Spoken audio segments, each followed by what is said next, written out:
السلام عليكم ورحمة الله وبركاته. اللهم صل وسلم وبارك على الحبيب المصطفى سيدنا محمد صلى الله عليه وسلم.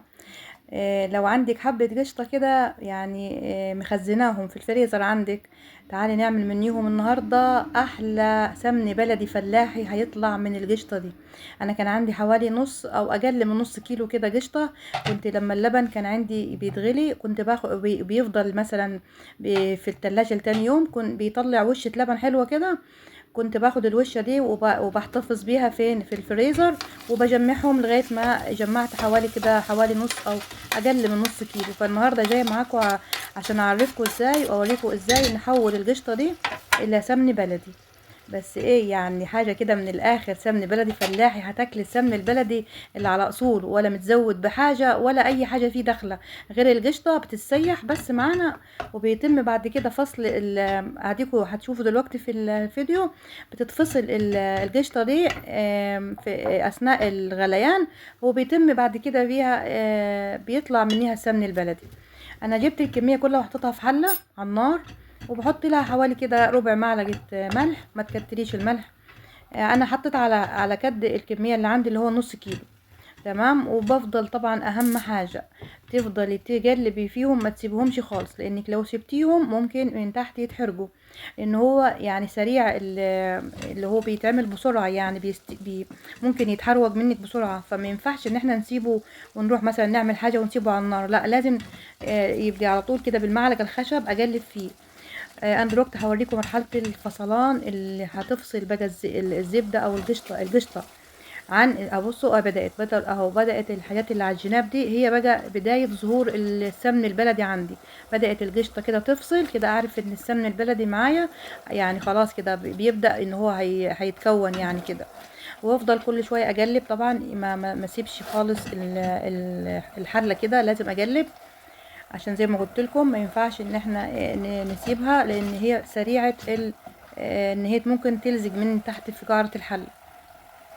بس بتطلع معاكم احلى سمن بلدي، وحاجه مش ما شاء الله. انا مجرباها من زمان، ما فيهاش اي حاجه يعني، مفيش غير انك انت هتجيبي القشطه اللي انت عيناها في الفريزر، هتحطيها في حله على النار وشويه ملح صغيرين، ذره ملح، وتقعدي تقلبي فيهم لغايه ما القشطه معاكي تفصل. وهيديكي احلى سمن بلدي، احلى طعم سمن بلدي.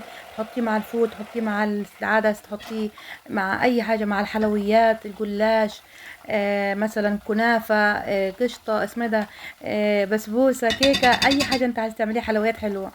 انا بوريكم. بصوا بدات اهي تفروت معايا. الفروته دي هي بقى ايه اللي هي بتتجمع مني حاجات كده اسمها ايه بنسميها احنا المرته. تمام. الحاجات دي على فكره مش بترمي، بتتصفى، انا يعني بتتاكل. بصوا كده اهو بقى جينا للمرحله كده، انا طفيت عليهم وكده يعني كده اللون اللي انا عايزاه. تمام كده يعني ما اقولكمش على الريحه اللي طلعت من القشطه وهي بتتسيح. حاجه ما شاء الله. بجيبها طبعا واصفيها، طبعا لازم تتصفى عشان اخد السمن البلدي اللي طالع بس، واسيب اللي هو ايه الفتفات اللي طالع ده اسمه احنا بنسميه مرطة، بيتاكل على فكرة. ممكن تعمل جنبيه طبق بيض، حاجة تعمل بيه بيض، تشوح فيه بيض، بيطلع طعمه جميل جدا. بصوا وطلعت معانا السمن البلدي اهو. احنا بنسيبه معانا على جنب. ممكن تسيبيه كده لغايه ما يجمد، او تحطيه في التلاجة عادي ساعه ساعتين كده لغايه ما يجمد. هوريلكم بعد ما دخلناه التلاجة حوالي ساعه كده ولا حاجه التلاجة لغايه ما يجمد، وهيديك احلى سمن بلدي وطعمه جميل. ممكن تعمل بيه شويه بيض دلوقتي، تطجش عليهم شويه بيض، ما اقولكيش طبعا على طعم البيض بالسمن البلدي. اعملوا الطريقه، هي سهله جدا، ما فيهاش اي حاجه. بس اهم حاجه وانت بتحطي المعلقه وانت بتطلع السمن البلدي، ما تحطيش المعلقه وفيها اي نسبه ميه نهائي نهائي، اوعي. لازم تكون كل حاجه جافه، حتى المعون اللي احنا حطينا فيه السمن لازم يكون جاف ومنشفينه كويس خالص من الميه، لان السمن البلدي حساس جدا بالنسبه للميه. ممكن يعني يربي كده يحصل معانا شيء من التعفن معانا برضو. زي موضوع الزيتون اللي قلت لكم نحط له زيت من فوق الوش، دي برضو زي كده ممنوع نحط اي نسبة مية معلقة عندك او حاجة. ودي كانت الوصفة، وشكرا والسلام عليكم ورحمة الله وبركاته.